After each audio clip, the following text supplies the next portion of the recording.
오늘 보신 하나님의 말씀은 욥기서 13장 1절에서 19절입니다.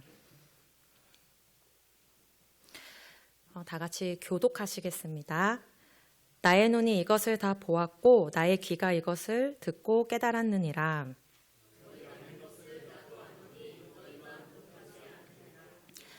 참으로 나는 전능자에게 말씀하려 하며 하나님과 변론하려 하노라.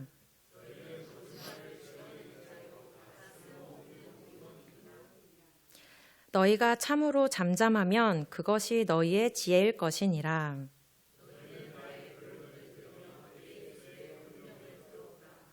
너희가 하나님을 위하여 불의를 말하려느냐 그를 위하여 속임을 말하려느냐.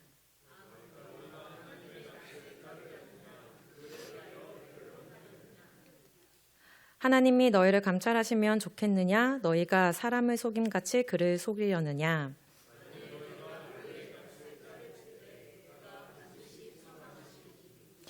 그의 종기가 너희를 두렵게 하지 않겠으며 그의 두려움이 너희 위에 임하지 않겠느냐.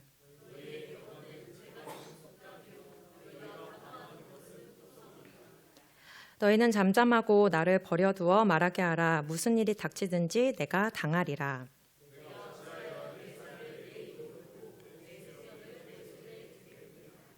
그가 나를 죽이시리니 내가 희망이 없노라. 그러나 그의 앞에서 내 행위를 아뢰리라.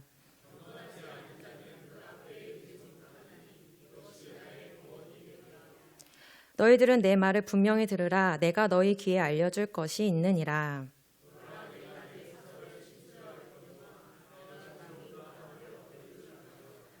함께 읽겠습니다. 나와 변론할 자가 누구이랴. 그러면 내가 잠잠하고 기운이 끊어지리라. 아멘. 다 같이 기도하시겠습니다. 오늘도 주의 말씀 앞에 우리를 부르신 은혜에 감사드립니다. 말씀으로 우리 영혼을 비추게 하시고 성령께서 우리 영혼을 깨우쳐 주시기를 원합니다. 부족한 종을 주님 손에 맡기며 예수 그리스도의 이름으로 기도드렸습니다. 아멘. 오늘 본문 말씀은 욥이 겪고 있는 고난의 원인에 대한 욥과 또 욥의 세 친구 엘리바스, 빌닷, 소발의 논쟁의 부분에 위치한 본문입니다. 욥과 욥의 세 친구는 크게 3번에 걸쳐서 논쟁을 하는데요. 3장부터 14장은 그 첫 번째 논쟁에 관한 부분입니다. 그중 11장은 소발의 첫 번째 논쟁에 대한 내용이 나와 있고 오늘 본문 이 포함된 12절부터 14장은 이 소발의 말에 대한 욥의 반박입니다. 그러므로 오늘 본문 13장은 소발의 말에 대한 욥의 답변 중 일부분이라고 생각하시고 본문을 보시면 좋겠습니다. 그런데 13장 2절 오늘 본문에 나타난 부분을 보면 너희 아는 것을 나도 아노니 너희만 못하지 않으니라 라는 표현을 하는데요. 이것을 통해서 욥은 소발한테만 이 반박을 하고 이야기하는 게 아니라 세 친구 모두에게 자신에 대한 이야기를 자기를 변호하는 말이라고 볼 수 있다는 걸 알 수 있습니다. 그래서 욥은 세 친구들에게 어떤 말로 자신을 변호하고 또 반박하고 있는지 다 같이 1절에서 3절을 함께 읽어보겠습니다. 나의 눈이 이것을 다 보았고 나의 귀가 이것을 듣고 깨달았느니라. 너희 아는 것을 나도 아노니 너희만 못하지 않으니라. 참으로 나는 전능자에게 말씀하려 하며 하나님과 변론하려 하노라. 욥은 이것을 눈으로 다 보았고 귀가 듣고 깨달았다라고 이야기합니다. 그럼 여기서 이것은 무엇일까요? 이것은 바로 2절에 나타난 너희가 아는 것에 관한 것입니다. 욥은 세 친구들이 이미 알고 있는 이 지식에 관하여 이미 눈으로 다 보았고 귀로 듣고 깨달았다라고 합니다. 눈으로 보았고 귀가 들었다라는 표현은 단순히 이론적으로만 아는 것이 아니라 체험적으로도 아는 것을 의미하는데요. 그러므로 욥은 지금 친구들이 자신에게 가르치려고 하는 이 지식에 관하여 나는 이미 다 겪어 알고 있을 뿐만 아니라 오히려 친구들보다 더 뛰어난 지식을 갖고 있다라고 말하는 것입니다. 그럼 욥이 이토록 자신은 이미 보았고 또 들었고 또 깨달았다라고 계속 항변하고 있는 이 지식은 무엇에 관한 것일까요? 다 같이 욥기 4장 7절에서 9절을 함께 읽겠습니다. 생각하여 보라, 죄 없이 망한 자가 누구인가? 정직한 자의 끊어짐이 어디 있는가? 내가 보건대 악을 밭갈고 독을 뿌리는 자는 그대로 거두나니 다 하나님의 입기운에 멸망하고 그의 콧김에 사라지느니라. 세번역 성경으로 보면 이렇습니다. 제가 읽어보겠습니다. 잘 생각해봐라. 죄 없는 사람이 망한 일이 있더냐? 정직한 사람이 멸망한 일이 있더냐? 내가 봤는데 악을 갈아 재난을 뿌리는 자는 그대로 거두더라. 모두 하나님의 입김에 쓸려가고 그의 콧김에 날려갈 것들이다. 어떤 말인가요? 원인 없는 결과가 없다, 이 말입니다. 또 무엇이든지 뿌린 대로 거두게 되어 있다라는 것입니다.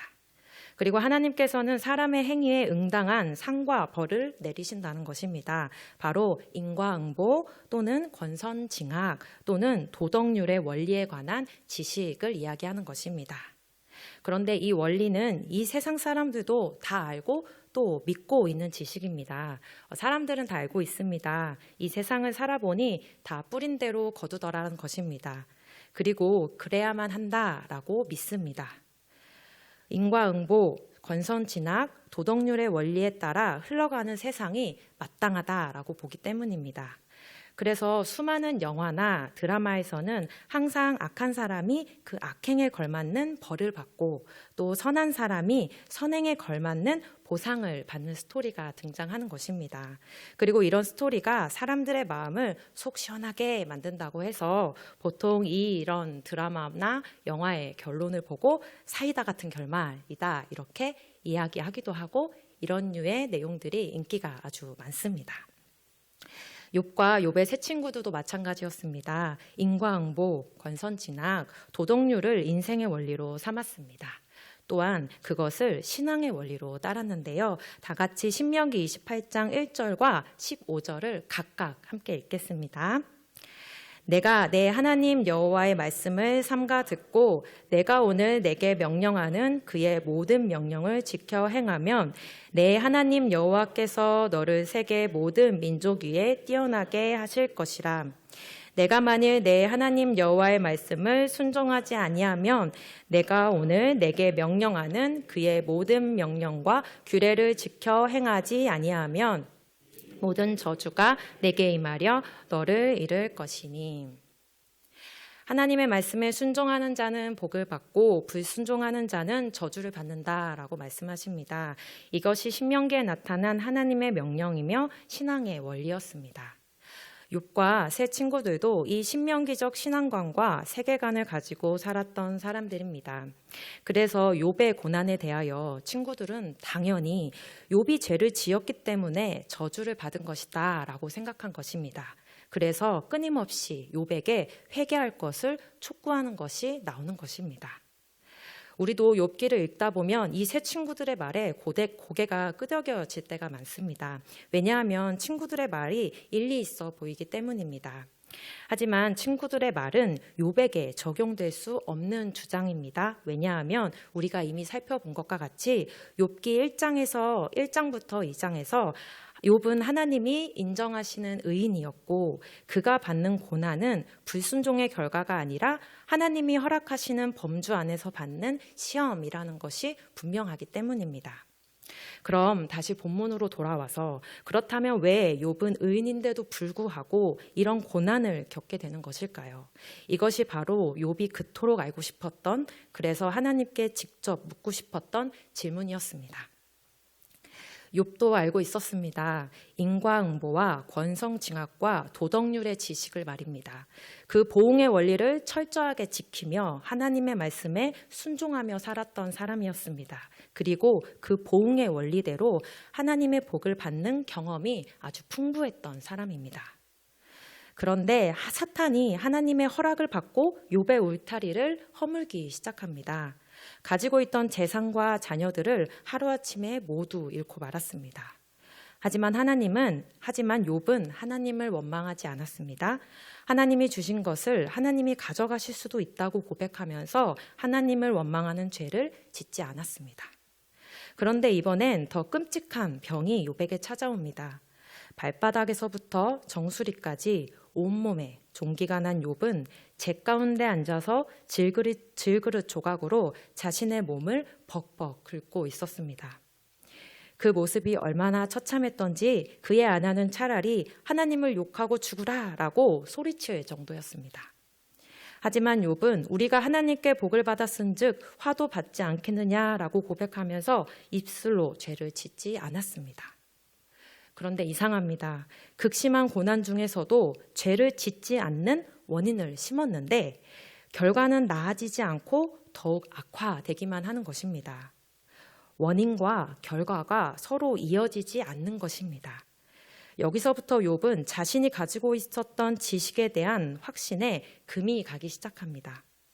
욥의 세계관이 뿌리채 흔들리기 시작하는 것입니다. 그리고 욥의 신앙에 혼란이 찾아오기 시작한 것입니다. 그리고 새 친구들이 찾아왔습니다. 친구들은 고통 때문에 알아볼 수 없을 만큼 심하게 변해버린 욥을 보고 7일 동안 할 말을 잃었는데요. 그러자 욥은 결국 3장 1절에서 욥이 입을 열어 자기의 생일을 저주하니라 라고 자폭적인 고백을 합니다. 욥은 자기가 알고 있었던 모든 지식과 경험의 틀이 깨어져 버리고 더 이상 할 수 있는 것이 없었습니다. 그리고 욥은 깨달았습니다. 인생은 인과응보, 권성징악, 도덕률의 원리대로 흘러가지 않을 수도 있다는 것을 말입니다. 그래서 욥이 오늘 본문 1장에서 3절에서 이렇게 말한 겁니다. 너희들이 지금 나에게 가르치려고 하는 그 보응의 지식을 나는 이미 다 알고 있고 그 지식에 따라 살아도 봤지만 그 원리가 깨질 수도 있다라는 것을 나는 깨달았다네.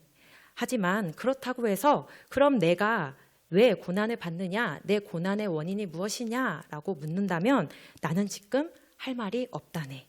나도 그 원인을 몰라서 하나님께 엽죽고 싶은 거야 라고 이야기하고 있는 것입니다. 그래서 지금 욥은 더 이상 친구들과의 이 무의미한 논쟁은 멈추고 자신이 직접 하나님과 변론해 보겠다라고 이야기합니다. 그리고 4절부터는 친구들에게 더 이상 거짓 변론을 멈추고 자신의 말을 들어보라라고 이야기하는데요. 다 같이 4절에서 6절을 함께 읽겠습니다. 너희는 거짓말을 지어내는 자요 다 쓸모없는 의원이라. 너희가 참으로 잠잠하면 그것이 너희의 지혜일 것이니라. 너희는 나의 변론을 들으며 내 입술의 변명을 들어보라. 욥은 친구들을 향해 쓸모없는 의원이다라고 독설을 내뱉습니다. 쓸모없는 의원이라는 말은 소위 우리가 말하는 돌팔이 의사라는 의미입니다. 욥은 친구들에게 자신이 겪는 고난의 원인조차 제대로 파악하지도 못하면서 잘못된 처방을 내리는 것을 멈추라라고 이야기하는 것입니다. 그리고 계속해서 자신을 변론해 나가는데요. 7절에서 12절도 함께 읽겠습니다. 너희가 하나님을 위하여 불의를 말하려느냐, 그를 위하여 속임을 말하려느냐, 너희가 하나님의 낯을 따르려느냐, 그를 위하여 변론하려느냐, 하나님이 너희를 감찰하시면 좋겠느냐, 너희가 사람을 속임같이 그를 속이려느냐. 만일 너희가 몰래 낯을 따를진대 그가 반드시 책망하시리니 그의 종기가 너희를 두렵게 하지 않겠으며 그의 두려움이 너희 위에 임하지 않겠느냐. 너희의 격언은 재 같은 속담이요 너희가 방어하는 것은 토성이니라. 욥은 친구들이 사람들 앞에서 스스로의 의를 드러내기 위해 하나님의 이름까지 빌어가며 자신을 정죄하고 있다는 것을 난 알고 있다고 지적합니다. 그리고 사람들은 속일 수 있을지 몰라도 하나님은 속일 수 없을 뿐더러 하나님께서 반드시 책망하실 것이라고 경고하고 있습니다. 그래서 친구들의 말을 재 같은 속담, 토성이라고 비유하는데요. 재 같은 속담이라는 말은 어디서나 들을 수 있는 역겨운 이야기라는 굉장히 부정적인 표현입니다. 또한 친구들의 주장과 논리는 무너지기 쉬운 토성과 같이 빈약하고 또 허술하다고 비판하고 있는 것입니다. 그럼 이어서 13절에서 16절도 함께 읽겠습니다. 너희는 잠잠하고 나를 버려두어 말하게 하라. 무슨 일이 닥치거든 내가 당하리라. 내가 어찌하여 내 살을 내 이로 물고 내 생명을 내 손에 두겠느냐. 그가 나를 죽이시리니 내가 희망이 없노라. 그러나 그의 앞에서 내 행애를 아뢰리라.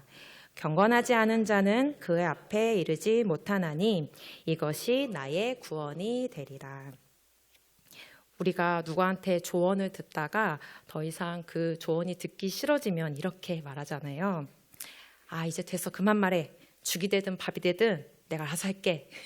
그리고 내가 책임질 거야. 내일이니까 이제 신경 꺼. 이렇게 말하잖아요. 지금 욥도 똑같습니다. 마찬가지로 욥은 친구들에게 어떤 대가를 치르더라도 자신이 직접 하나님께 나아가 이 무죄함을 변론해 보겠다라고 이야기합니다. 그리고 자신은 하나님 앞에 나아가 이 무죄함을 인정받을 수 있을 거라고 확신하는데요.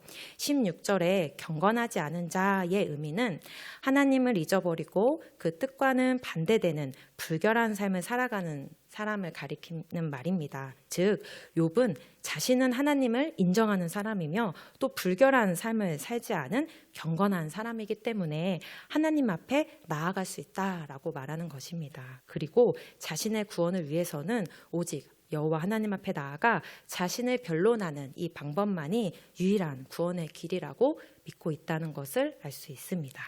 그러면 오늘 본문의 마지막 구절 17절에서 19절을 함께 보겠습니다. 너희들은 내 말을 분명히 들으라. 내가 너희 귀에 알려줄 것이 있느니라. 보라, 내가 내 사정을 진술할 거니와 내가 정의롭다 함을 얻은 줄 아노라. 나와 변론할 자가 누구이랴? 그러면 내가 잠잠하고 기운이 끊어지리라. 욥은 하나님 앞에 내가 나아가기만 하면 내가 정의롭다고 인정받을 것이라고 자신 있게 지금 친구들 앞에서 이야기합니다. 그리고 내 말에 반박할 수 있으면 한번 해봐. 그리고 내 잘못이 드러나면 내가 더 이상 말하지 않을게. 그리고 내가 당장 죽어도 좋아 라고 지금 호언장담하고 있습니다. 그런데 우리가 지금까지 살펴본 것처럼 욥의 반박을 듣다 보면 놀랍게도 욥도 친구들과 마찬가지로 여전히 보응의 원리에 갇혀져 있는 사람이다라는 걸 알 수 있습니다.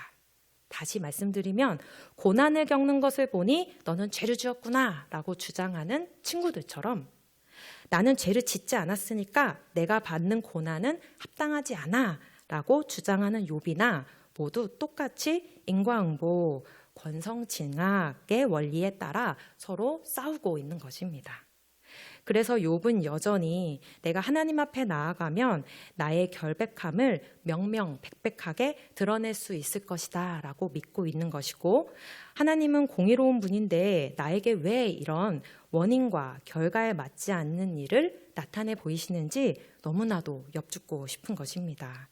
그렇다면 이 욥의 질문에 대한 하나님의 답변은 무엇일까요? 다 같이 욥기 40장 6절에서 9절을 함께 읽겠습니다.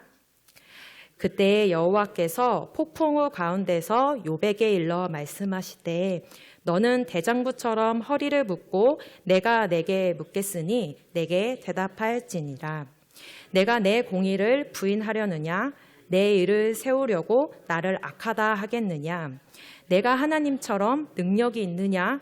하나님처럼 청둥 소리를 내겠느냐? 38장부터 하나님의 말씀이 나타납니다. 그리고 그 이후로 계속해서 하나님이 욥에게 물어보시는데요. 이 세상이 어떻게 만들어졌는지, 그리고 창조된 세상의 비밀에 관하여 너는 알고 있느냐라고 굉장히 길게 욥에게 질문하십니다. 그리고 알려주시는데요. 하나님은 원인과 결과에 갇히시는 분이 아니라 원인과 결과를 만들어내시는 창조주 하나님이라는 것을 욥에게 계속해서 보이십니다. 이 세상에 일어나는 모든 일의 원인도 하나님이시고 결과도 하나님이시기에 이 세상은 창조주 하나님의 뜻과 계획에 따라 운영된다라는 것을 창조주 하나님을 드러내심으로써 욥에게 가르치시는데요. 그런데 창조를 눈으로 보지도 못하고 또 창조의 작은 비밀조차 알지 못하는 욥이 지금 자신은 죄를 짓지 않았기 때문에 지금 겪는 고난은 하나님이 잘못 판단하신 거 아니냐고 인과응보의 원리를 하나님께 들이밀고 있는 것입니다. 그러자 하나님이 가르치십니다. 사람은 인과응보의 원리에 따라 살아가는 것이 아니라 창조주 하나님의 선하시고 기뻐하시고 온전하신 뜻과 계획에 따라 살아가는 존재다라는 것을 말입니다. 그리고 하나님은 이것을 가르치시기 위해 욥에게 고난을 허락하신 건데요. 왜 하필 고난으로 가르치시는 걸까요? 다 같이 히브리서 12장 4절에서 8절을 함께 보겠습니다. 너희가 죄와 싸우되 아직 피 흘리기까지는 대항하지 아니하고 또 아들들에게 권하는 것 같이 너희에게 권면하신 말씀도 잊었도다. 일러스되 내 아들아 주의 징계하심을 경히 여기지 말며 그의 꾸지람을 받을 때에 낙심하지 말라. 주께서 그 사랑하시는 자를 징계하시고 그가 받아들이시는 아들마다 책찍질 하심이니라 하였으니 너희가 참음은 징계를 받기 위함이라. 하나님이 아들과 같이 너희를 대우하시나니 어찌 아버지가 징계를 받는 아들이 있으리요. 징계는 다 받는 것이거늘 너희에게 없으면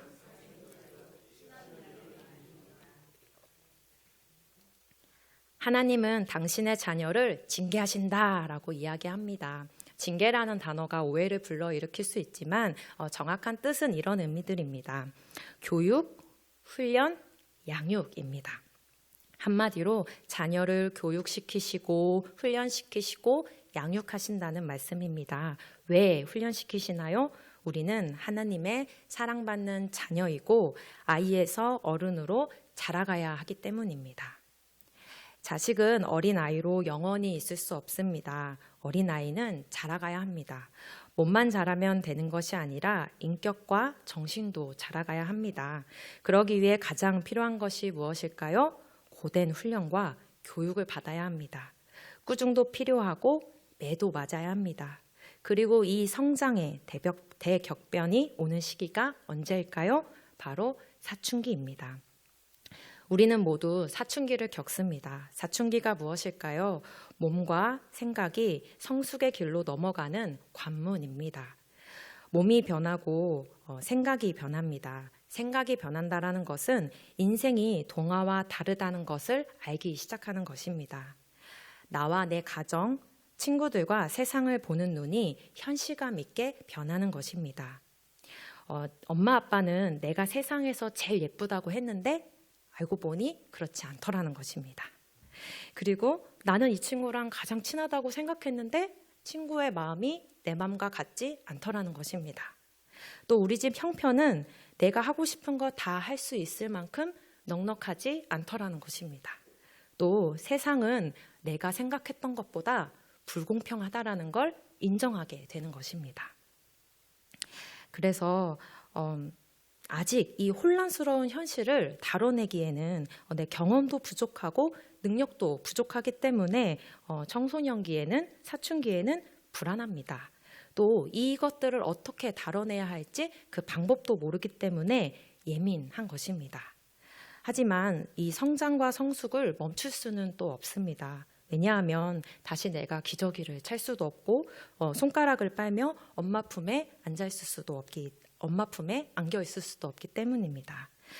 나아가야 할 길은 오직 이 차가운 현실을 받아들이고 불공평한 한계를 뛰어넘기 위해 노력하며 능력을 갖춘 어른으로 성장하는 길밖에는 없는 것입니다. 그렇다면 하나님의 자녀로 부름받은 성도들의 이 사춘기는 어느 때일까요? 바로 이때입니다. 우리의 신앙이 아주 순수하고 또 단순하고 모든 것이 확실해서 내가 기도하면, 내가 말씀 읽으면, 내가 노력하면, 내가 헌신하면 그 정성을 부은 노력만큼 다 이루어질 수 있다고 생각했었는데 그 생각이 깨지는 시기가 바로 신앙의 사춘기입니다. 우리는 봅니다. 악인이 흥하고 성인이 망하는 것을요. 또 죄인들의 파렴치함을 보고 피해자들의 애통함을 봅니다. 세상의 정의는 어디 있으며 하나님의 공의는 어디 있는지 모르겠습니다. 그리고 이런 세상에서 우리의 믿음은 어떤 취급을 받고 있는지, 또 그런 세상을 살아가기에 우리의 믿음은 얼마나 나약한지를 우리는 경험합니다. 그래서 세상에서 상처받고 실망하다가 다시 교회 안으로 숨어버리고 싶을 때가 한두 번이 아닙니다. 그래서 우리는 여기에 곧잘 넘어지고 어려워합니다. 우리도 욥처럼 이 믿음의 법칙이 깨질 때 당황스럽고 두렵습니다. 하나님, 제가 여기서 무엇을 더 하라는 말씀이세요? 내가 무엇을 잘못했기에 나에게 이런 시련과 고난을 주시는 거예요? 라고 질문하며 멈춰서 있을 때가 많습니다. 하지만 하나님께서는 우리를 고난과 고민으로 내모십니다. 왜냐하면 우리의 삶의 공고함과 또 막막함과 불확실함과 이 연약함을 뛰어넘어 장성한 하나님의 자녀로 기르시기 위해서입니다. 오늘 욥기의 말씀처럼 인과응보, 즉 노력 없는 성과가 없다는 이 세상의 지혜를 배웠다면, 그리고 신명기적 신앙관, 즉 하나님의 복과 저주의 말씀을 순종하는 훈련이 되어 있다면 이제 거기서 멈추지 말고 다음 챕터로 넘어가야 합니다. 이제 그것이 전부라고 생각하지 말고 보다 더 높은 수준의 지식을 배우고 보다 더 성숙한 신앙인의 모습으로 성숙해야 한다라고 말씀하십니다. 그리고 알려주시는데요. 하나님은 창조주 하나님이시다. 그분은 보응의 원리를 훨씬 뛰어넘어서시는 분이시다라고 말입니다. 하나님은 인과응보의 원리가 아닌 사랑의 원리로 우리를 대하시는 분이십니다. 바로 예수 그리스도의 십자가로 말입니다. 예수님은 죄인인 우리를 위해서 이 땅에 오셨고, 하나님은 그런 우리를 자녀 삼으시기 위해 어떠한 조건과 이유를 우리에게서 찾지 않으셨습니다. 우리에게 원인을 찾으셨더라면 그 결과는 뻔했기 때문입니다. 하지만 하나님께서는 원인 없는 결과, 대가 없는 희생으로 이 땅에 예수 그리스도를 보내주셨습니다. 그래서 십자가는 인과응보, 권성징악, 도덕률의 원리에 따라 살아가는 이 세상이 결코 이해할 수 없어 미련한 것이다 라고 여길 수밖에 없는 것입니다. 또한 반대로 성숙한 하나님의 자녀들은 십자가를 보면서 이것은 하나님의 능력이요 그분의 지혜다 라고 그분의 사랑과 은혜를 찬양하게 되는 것입니다. 다 같이 고린도전서 1장 18절에서 25절을 함께 읽겠습니다. 십자가의 도가 멸망하는 자들에게는 미련한 것이요 구원을 받는 우리에게는 하나님의 능력이라. 기록된 바 내가 지혜 있는 자들의 지혜를 멸하고 총명한 자들의 총명을 폐하리라 하였으니 지혜 있는 자가 어디 있느냐, 선비가 어디 있느냐, 이 세대의 변론가가 어디 있느냐. 하나님께서 이 세상의 지혜를 미련하게 하신 것이 아니냐. 하나님의 지혜에 있어서는 이 세상이 자기 지혜로 하나님을 알지 못하므로 하나님께서 전도에 미련한 것으로 믿는 자들을 구원하시기를 기뻐하셨도다. 유대인은 표적을 구하고 헬라인은 지혜를 찾으나 우리는 십자가에 못 박힌 그리스도를 전하니 유대인에게는 거리끼는 것이요 이방인에게는 미련한 것이로되 오직 부르심을 받은 자들에게는 유대인이나 헬라인이나 그리스도는 하나님의 능력이요 하나님의 지혜니라. 하나님의 어리석음이 사람의 지혜롭고 하나님의 약하심이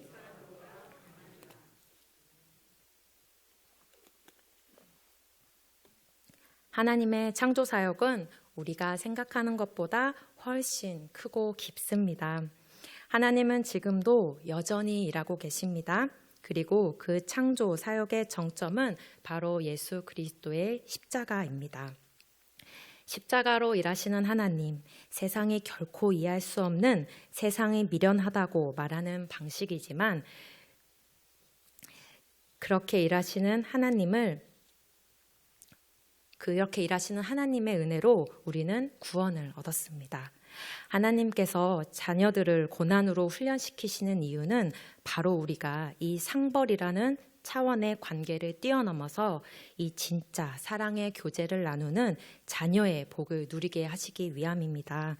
그리고 이 창조주 하나님의 뜻을 깨달은 욥도 마지막에는 다음과 같이 고백합니다. 다 같이 욥기 42장 1절에서 6절을 보겠습니다. 욥이 여호와께 대답하여 이르되 주께서는 못하실 일이 없사오며 무슨 계획이든지 못 이루실 것이 없는 줄 아오니 무지한 말로 이치를 가리키는 자가 누구이까? 나는 깨닫지도 못한 일을 말하였고 스스로 알 수도 없고 헤아리기도 어려운 일을 말하였나이다. 내가 말하였사오니 주는 들으시고 내가 주께 묻겠사오니 주여 내게 알게 하옵소서. 내가 주께 대하여 귀로만 듣기만 하였으나 이제는 눈으로 주를 배움나이다. 그러므로 내가 스스로 거두어 드리고 티끌과 제 가운데에서 회개하나이다. 아멘. 계속 성공만 하는 사람은 아주 높습니다. 하지만 계속 실패하고 넘어지는 사람은 깊습니다. 우리는 스스로 높아지는 자리로 가려고 하는 사람들이 아니라 예수 그리스도를 더욱 깊이 깨달아가는 자리로 나아가는 사람들입니다. 하나님께서 그 깊은 골짜기로 인내와 연단, 고난과 고민, 훈련과 성장의 길로 우리를 가르치실 것입니다. 그리고 결국엔 정금과 같이 나와 이 세상의 지혜와 지식을 넘어서고 또 전통과 교리를 넘어서서 이 십자가의 은혜만이 우리의 유일한 자랑되고 우리의 유일한 구원의 길이며 삶의 원리이고 삶의 지혜라는 것을 고백하게 만드십니다.